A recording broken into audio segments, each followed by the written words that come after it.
No sitten ensimmäinen projekti, mitä mä tässä oikeastaan rupean touhuamaan, niin on tämä kotistudion kuntoon laittaminen. Varmaan huomaattekin, että tässä on tämä valaistus on pikkusen heikonlainen ja sitten esimerkiksi tämä muun mahtava green screen, niin sekään nyt ei ihan paras mahdollisessa paikassa ole. Sekin pitäisi siirtää. Ja sitten yksi on, että tuossa kun on nuo kaapit, niin ne minä ajattelin siirtää tänne toiselle seinälle.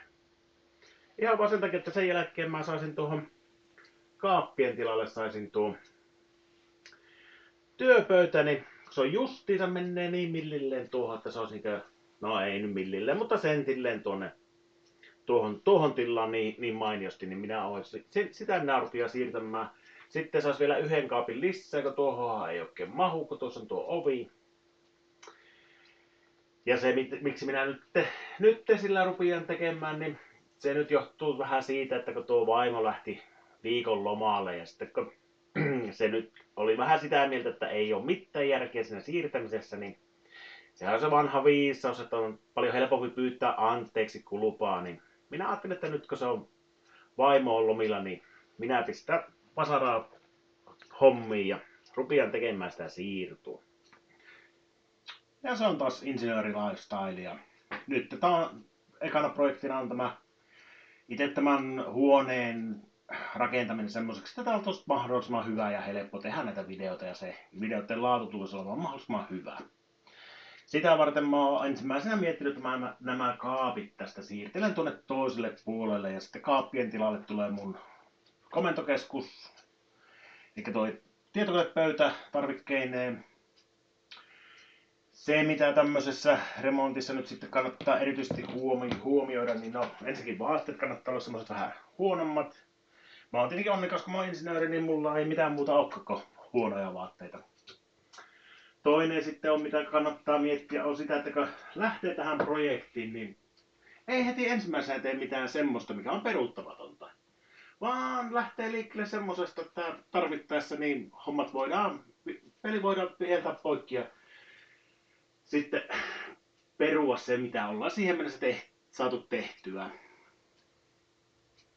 Se, mikä tässä kaappihommassa nyt vähän huolettaa, niin on se, että kun täällä kaapissa, niin no ei sinne kameraan näy, mutta niin tämä katto on maalattu valkoiseksi. Tuolla on samaa kattoa nähtävästi, mutta sitä ei ole maalattu. Joten pääsee maalaushommiinkin. Toinen vielä isompi huolenaihe tässä on sitten se, että tämä lattia. Eli onko tässä, todennäköisesti tässä on tehty niin, että on rakennettu kaapit ensin ja sen jälkeen laitettu tuo lattia. Joten sehän tarkoittaa sitten sitä, että näiden kaappien alla niin sieltä ei lattiaa sitten edes löydy.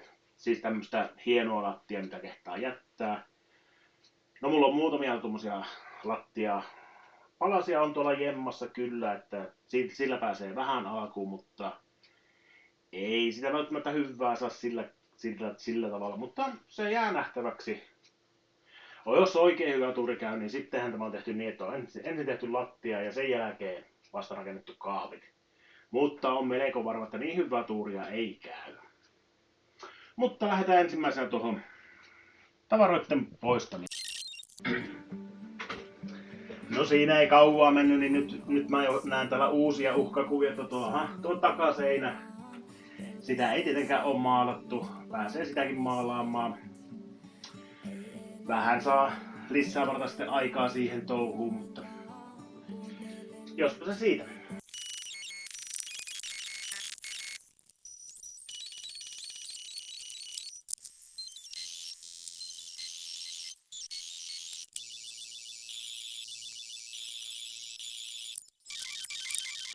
Tässä nyt tosiaan tämä ensimmäinen kaappi alkaa olla, no se on täysin tyhjä. Suuria yllätyksiä ei vielä ole tullut vastaan, maalia tarvitsee katsoa ja sitten tuonne takaseinäänkin. Vielä ei pääse tuota lattiaa näkemään.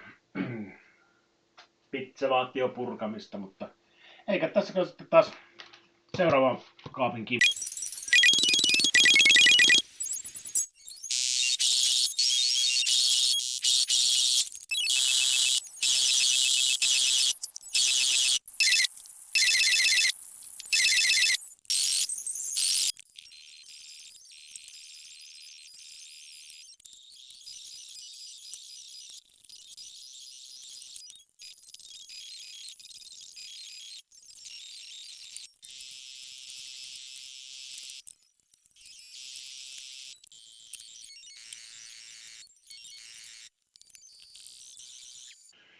No, nyt se alkaa olla kaapit tyhjänä ja seuraavaksi alkaakin sitten tuo purkuvaihe, että ruvetaan katsomaan, että miten nuo kaapit lähtee palasiksi. Ekanahan tässä pitäisi saada nämä kaapit tästä pois. Sitten saa tuon pöydän siihen kaappien tilalle. Sitten saa tuo yhden pöydän, mihin ne kaapit tulee, niin sen saa siirrettyä taas sitten tämän pöydän tilalle. Ja sitten pääsee rakentelemaan kaappeja. Näppärä pikku urakka. Nyt sitten alkaakin sitten kaappien siirtäminen ja ensimmäisenä se purkaminen. Ja purkuvälineeksi minä olen tämmöisen tulppa-avaimen valinnut. Tässä on aika makia tuo kestävä talttapää. Sillä saa listat ainakin irrotettua tosi näppärästi ja varmaan jotain muutakin tuommoista pientä. Toinen on sitten tietenkin vasara, millä on helppo irrotella asioita. Toki suojalasit tässä olisi ihan hyvä olla olemassa, mutta toisaalta siinä vaiheessa kun sä lähdet lentelee, niin jotakin on muutakin mennyt niin pahasti pieleen, että onko niillä lasseilla enää mitään merkitystä. Tarkoitushan tämä olisi tehdä niin mahdollisimman siististi, että mitään palasia ei tule lentelemään. Saa nähdä miten käy. Ekana tutkitaan tuolta, että mitä tuolta itse lattialta löytyy.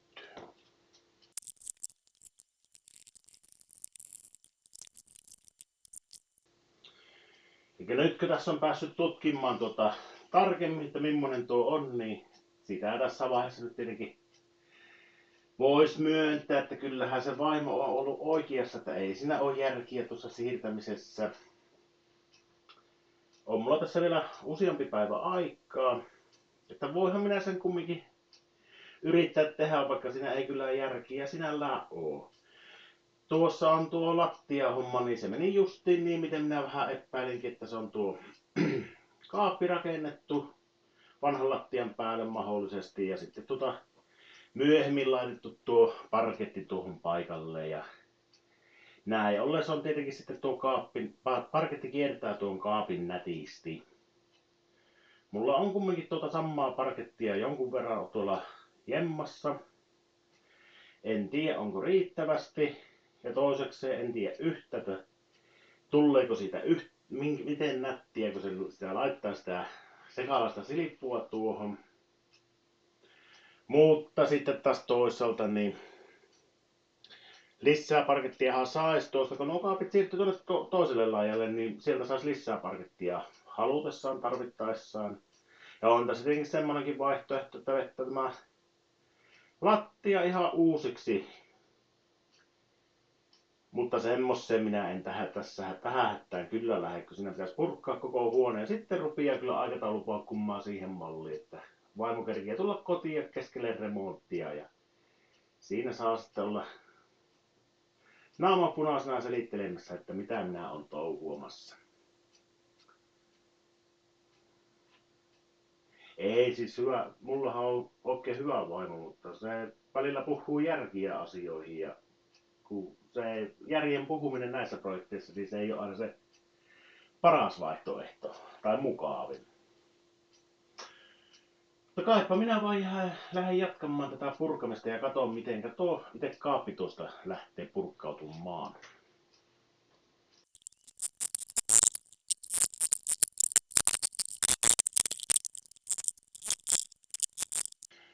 Se on. Tämä vaihe tässä projektissa niin on vähän semmonen, että pitäisi viimeistään tajuta, että kyllä se kannattaisi pistää jäihin ja lopettaa koko projektia perääntyä, kun vielä voi.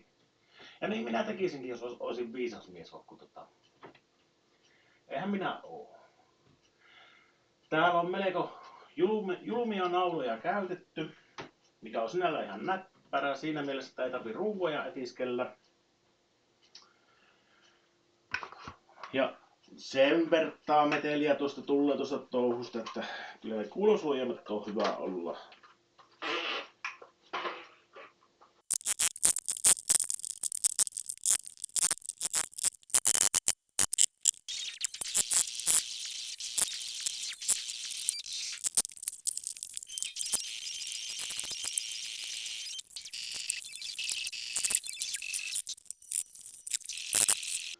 Joo, hiljalleenhan tämä projekti etenee.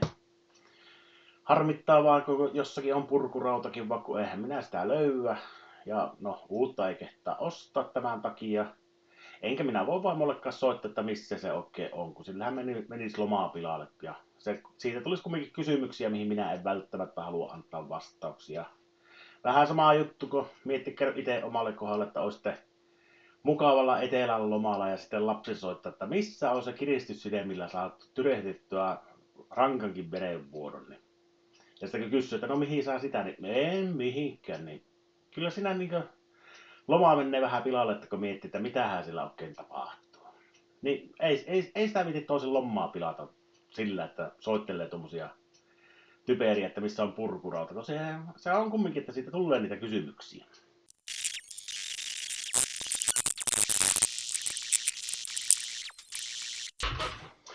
Joo.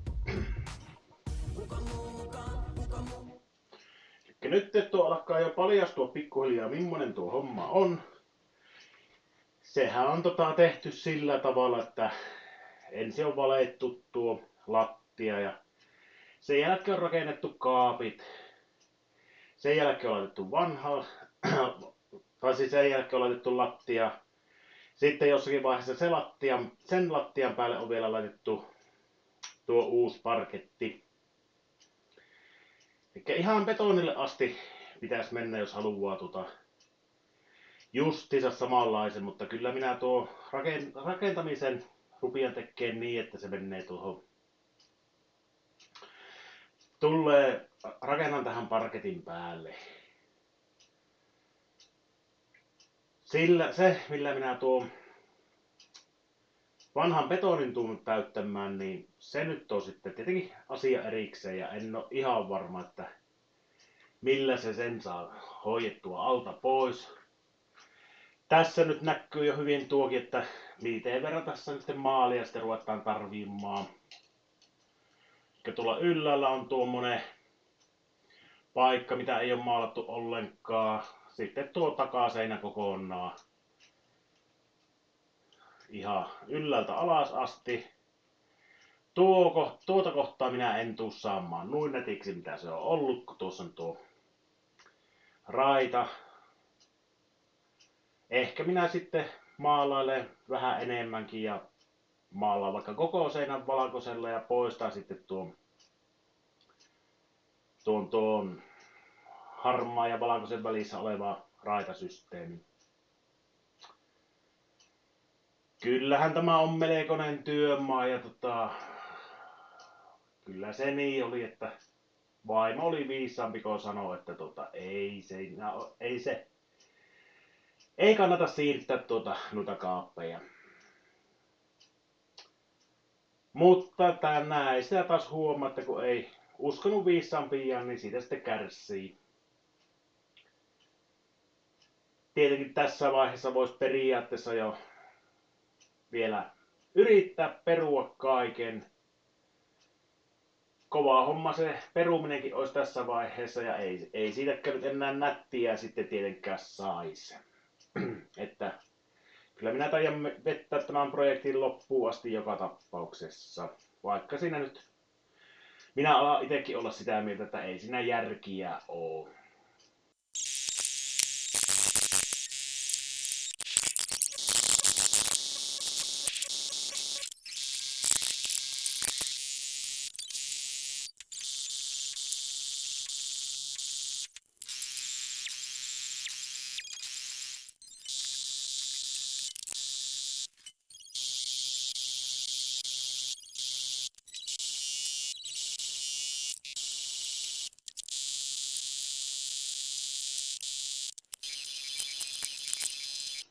Yksi perussääntöhän näissä remonteissa on sitten aina se, että suunnittele kahdesti ja tee yhdesti. Vai oliko se sitten, että mittaa kahdesti ja leikkaa yhdesti?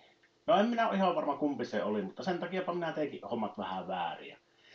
Nythän on sitten käynyt niin, että kun minä purin tätä paikkaa, niin totta kai luonnollisesti minä kaikki tavarat, kun minä tätä huoneesta kannoin pihalle, niin laittoin ensimmäisen vapaaseen paikkaan, mihin ne mahtuu. Ja sitten tietenkin nyt sitten sain huomata, että täällä olisi hyvä ehkä välillä pikkusen imuroijakin, että tulisi siistimpää. Ja totta kai sitten siivouskomero eessä, missä imuri on, niin sehän on aivan täynnä tavaraa siinä eessä. Että nyt saa sitten siirrellä tavaroita toiseen kertaan sen takia, kun ei mennyt ajattelemaan ihan alkujaan, miten ne hommat kannattaisi tehdä ja mitä mahdollisesti tarvii tässä. Oisa se tietenkin, kun olisi miettinyt järeillä, niin tullut melko nopeaa mieleen, että imurihan on semmoinen, mitä varmasti tulee tässä remontin yhteydessä tarvimaan. Ja sen olisi voinut ottaa talteen tai sitten siirtää ne tavarat jonnekin muualle kuin siihen siivouskomeroon eteen, mutta ei voi mitään.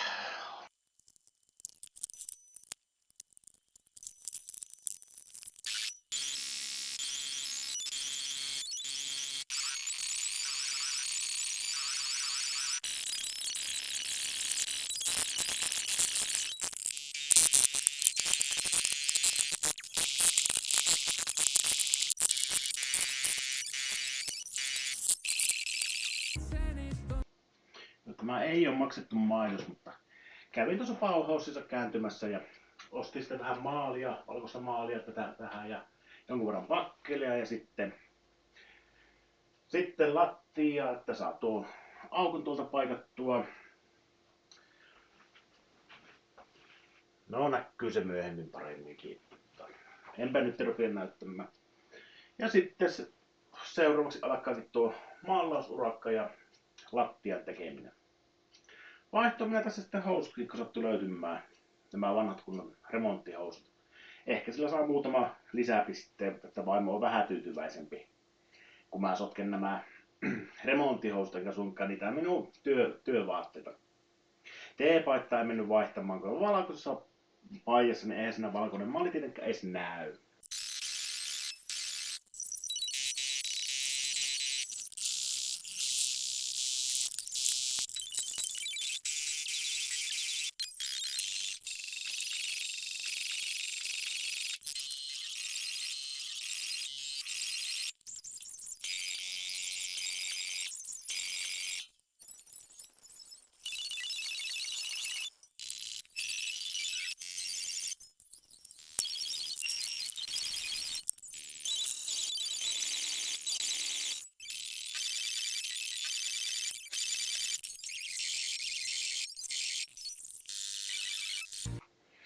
Tässä nyt pientä päivitystä, miten tämä nyt on mennyt.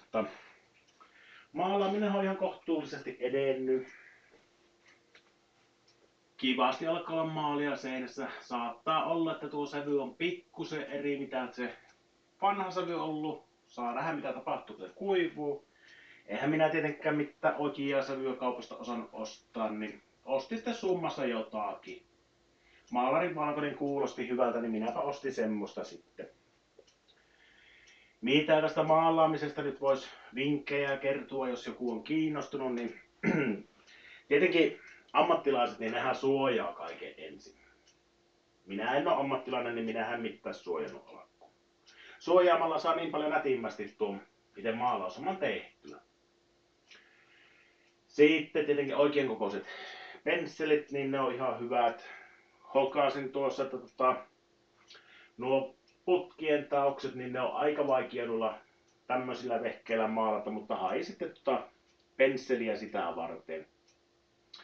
Maalin ostamisesta niin yksi hyvä vinkki on se, että älkää missään nimessä ostako halvinta mahdollista maalia niin kuin minä tein. Se ongelma on siinä, että tämä maalipurki aukaisu, niin se on semmoinen ongelmallinen. Pistää enemmän euroja tiskiin, niin saa semmoisen nätin maalipurkin, minkä pystyy aukaisemaan ihan sormilla. Kun taas tuota pitää ensin meiselillä vääntää peltiä mutkalle, että se saa auki. Ja sen jälkeen, kun se on kaatanut sitä maalia, niin pitää vasaralla takua sitä, ettei sinne jää semmoisia ilma-aukkoja. Niin se on aika viheliäistä touhua. Onneksi tämä itse ala on tämän verran pieni, että ei tarvitse tuota maalipurkkia nyt niin hirviä useasti aukastaa.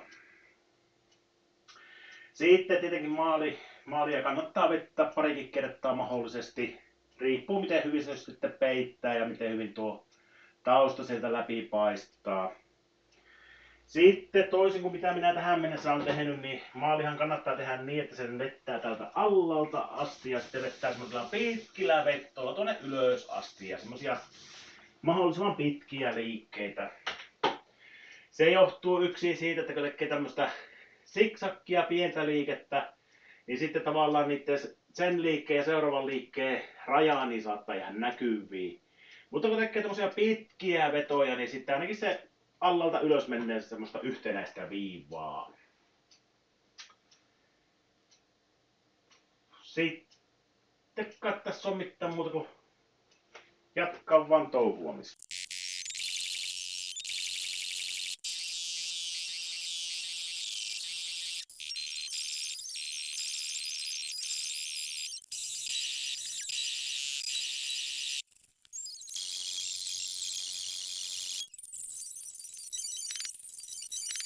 Joo, nythän tässä on näpsäkästi aikakin kulunut ja tuo maalikin vähän kuivahtanut.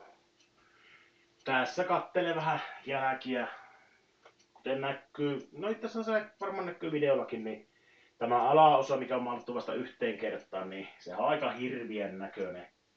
Sieltä tosiaan kuultaa läpi se vanha maali. Että kyllä tuo vaatii toista kerrosta. No se, sitten täällä on tämä laita. Se näyttää kyllä aika hirviältä. En tiedä mitä sitä tuon kanssa tekisi, miten se saisi nätiksi. Ehkä sitä voisi yrittää tarkkuuspensselillä vapaalla kädellä pikkusen suhia paremmaksi. Tai sitten vaan tuumata, että hyvää se on. Kyllä se kelepaa. Ehkä sitä pikkusen voisi suhia ainakin tuolta aivan allalta, niin siinä on. Tässä kohdalla alkaa olla jo niin suurta tuo heitto, että sitä nyt ainakin pitää korjata. Tosiaan ajattelin, että jos jo pesasis pensselit, mutta se on vähän tuo huono jälki, niin se on semmonen, että jos sitä nyt ei korjaa, kun kaikki vehkeet on tässä paikan päällä ja kaikki on valmiina, niin jos sitä nyt ei korjaa, niin se on siinä ensi joulunakin. Vaikka sitä miten ajattelisi, että kyllä sitä myöhemmin jouttaa sitten, niin ei sitä tule korjattua. Kyllä se on pakko nyt vielä vettä yksi kerros tuohon ja sen jälkeen tuumata, että hyvä se on. Maalin sävy näyttää kyllä aika uhkaavasti siltä, että eihän se samaa sävyä ole mitä tuo vanha.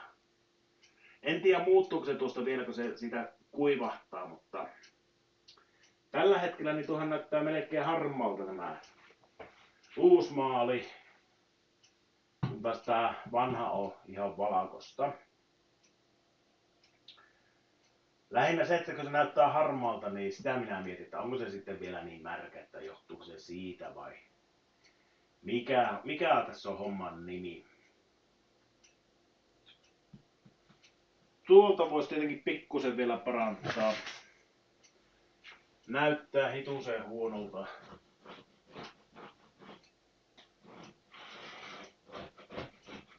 Vähän rapsia tästä epätasaista kerrosta pois ja laittaa siihenkin uutta maalia tilalle.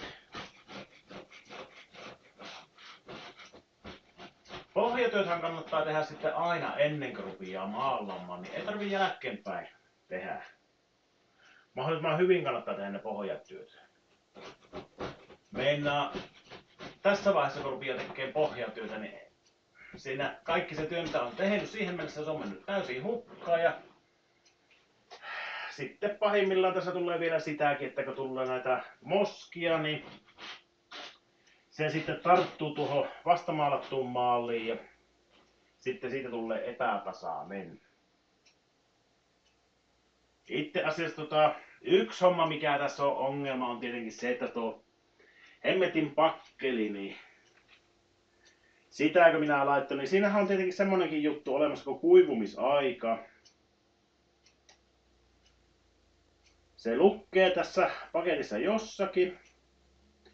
Mutta kun se vähän tuppaa olemaan, että sitä ei aina kehtaa lukulaseja kaivaa esille ja mietiskelemään miten nämä hommat toimii, niin eihän niitä semmosia kuivausaikojakka sitten tulee niin mietittyä. Joo, pitää olla kuivaa ja bla bla bla. Kuivumisaika riippuu kerrospaksuudesta. Ohut kerros 2 tuntia. Ja minähän antoi sen kuivua sen varttitunnin. Ehkä puoli tuntiakin mahdollisesti, että ei se ehkä sitten ihan täysin kuivunut vielä siihen mennessä ollut, että se olisi tietenkin kannattanut malttaa se touhu ja antaa se kuivua ihan kunnolla ennen kuin rupeaa maalaamaan. Vaikka kukaan sitä jaksaa ootella silloin, kun on kiire tehdä remonttia. No joo, rupeaa sitten uutta kerrosta maalia vetämään.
aika tehdä semmonen pieni välitilin päätös, että miten tämä projekti nyt sitten meni, että tässä on muutama tunti aikaa ennen kuin pitää lähteä hakemaan vaimoa asemalta. Ja... No, nuo kaapit itsessään, ei ne nyt ihan, no itse asiassa se on aika hyvä niin minun tekemäksi. Tuosta nyt puuttuu vielä pari kaappia tuolta yläosasta. Sitten tuolla on pikkusta rakua ja hyllyt nyt ei ole ihan kohillaan. Se olisi voinut mennä paremmin. No tuo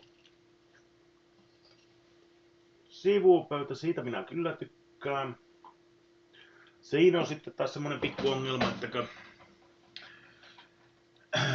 silloin kun tuo pöytä on semmoisessa paikassa, että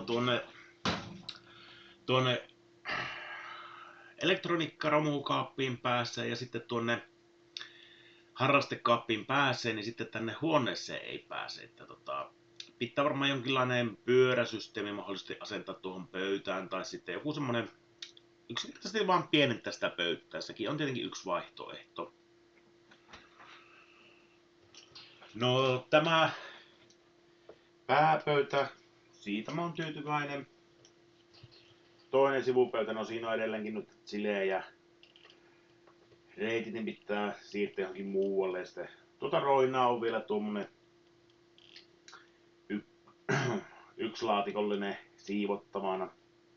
Muutakin pientä sotkua tällä vielä on.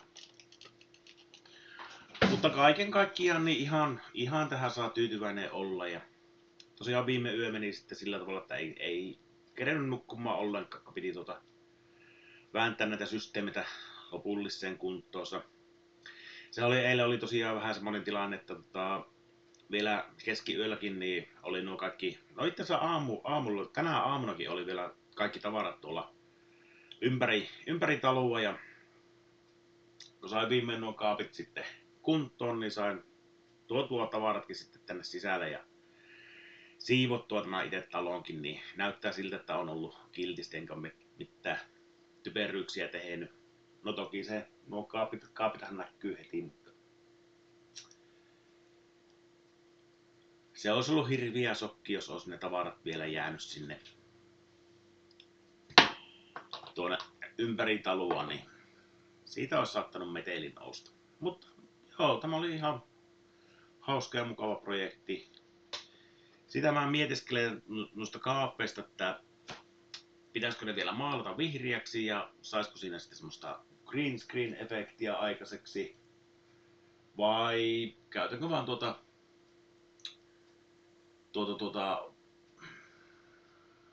rullaa, mikä tulee tuolta katosta, että se on vähän kapiahko, niin se ei ole niin hyvä kaikissa tilanteissa, mutta ehkä se, jos se asentaa kunnolla hyvään paikkaan, niin siitäkin saa ihan toimivan.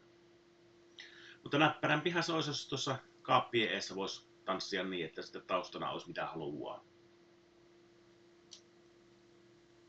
Semmoinen.